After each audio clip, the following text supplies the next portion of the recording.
Hey, what's going on, everybody? Dr. Strong here, and I just want to tell you how excited I am for this new upcoming channel that I'm trying to grow, trying to get the message out there for YouTube. If you don't know who I am, please go watch my introduction video, just talking about my journey, how I got into the healthcare system, and what my mission is and what I'm really doing to help people overcome their chronic health conditions so that they can have the highest quality of life possible. And that's why I'm here today. And one of the major issues that we have today is weight loss. And that is something that I struggled with when I was younger.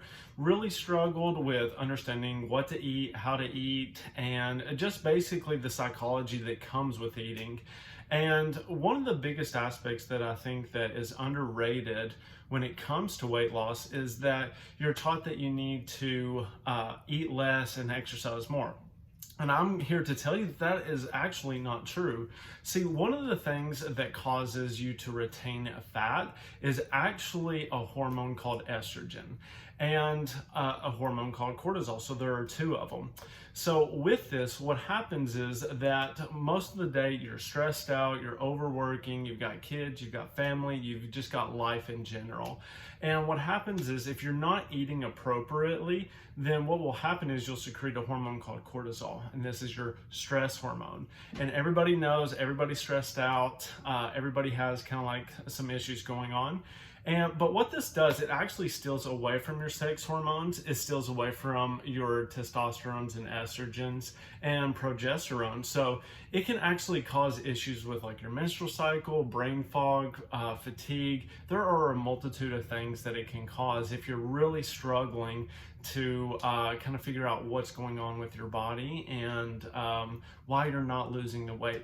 So one of the four main functions of cortisol is it helps regulate your blood sugar because it's a glucocorticosteroid.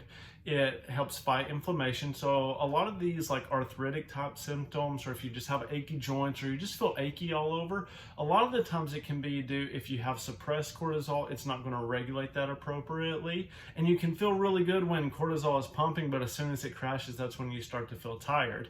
One, again, going back to it controls your blood sugar. The other, because it is fighting that inflammation. It also regulates your immune system. So if it's dropping throughout the day, you may become more susceptible to bacteria, viruses, or some other type of like parasitic infection or something like that.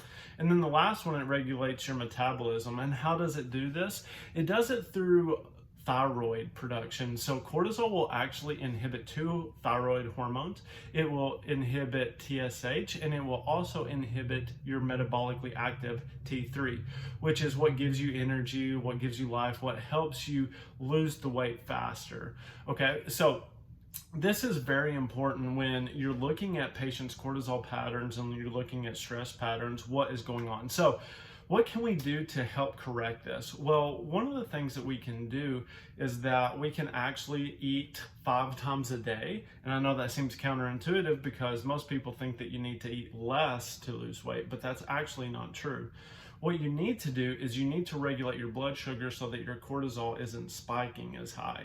And this will help control the amount of fat you store.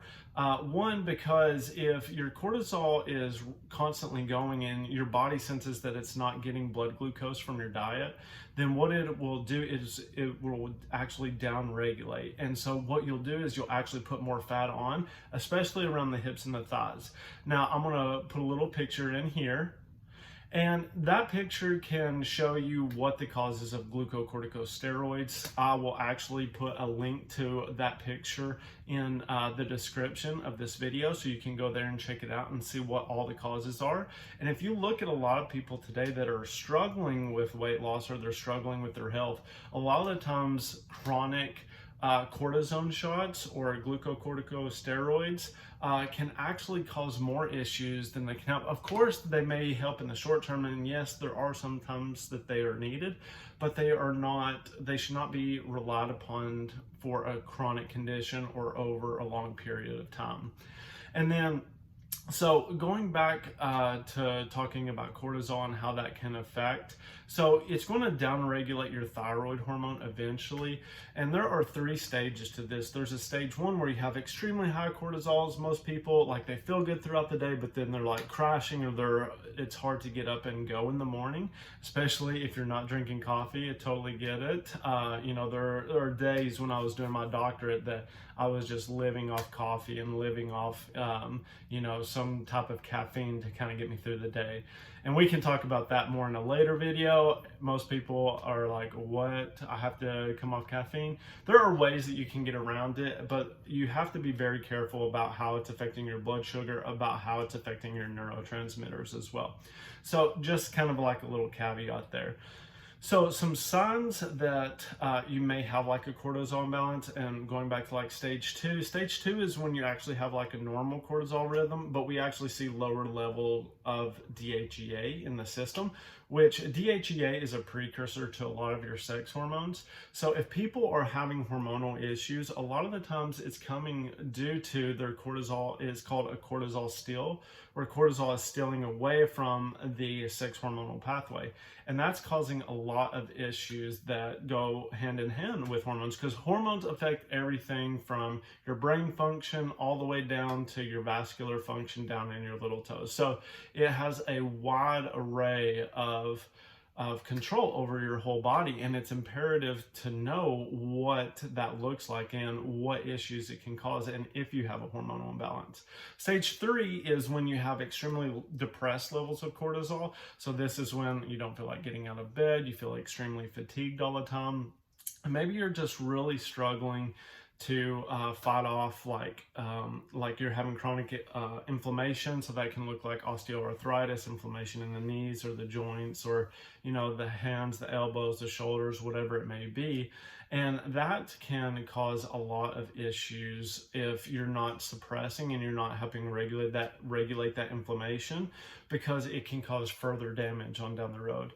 And then the next one is talking about the immune system. So if you're, like I said, if you have depressed cortisol levels, then what's going to happen is you're not going to be able to regulate your immune system appropriately. So if you come in contact with a bacteria, a virus, some sort of other pathogen, like we see parasites all the time, or if you see, like a protozoa or something like that you may not think, even heavy metals, just being able to, kind of get rid of them and process those appropriately can become a really big issue if you're having these depressed cortisol levels.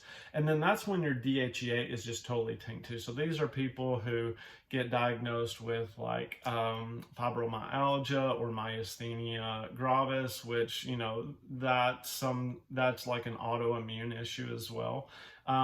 You're just feeling extremely lethargic, Hashimoto's. There are multiple things that can kind of fall into that diagnosis pattern that comes with the cortisol issues.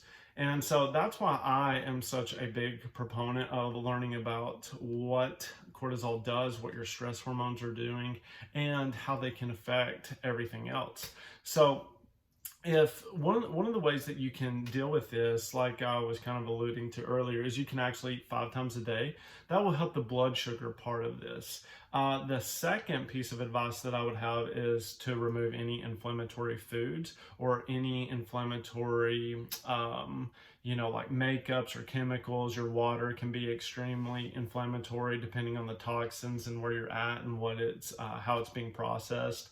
They're environmental toxins, so if you're in a highly polluted area, or if you're exposed to a lot of gas or chemicals, or if that's part of your job, just making sure that you're taking the proper precautions in order to avoid that chemical exposure can be really good. And then regulating your immune system. So, making sure that you're doing things to promote your immune system. Those can look like getting out and taking a walk. Again, avoiding the inflammatory foods, because a lot of your GI, almost 70 to 90% of your immune system is located in your GI tract.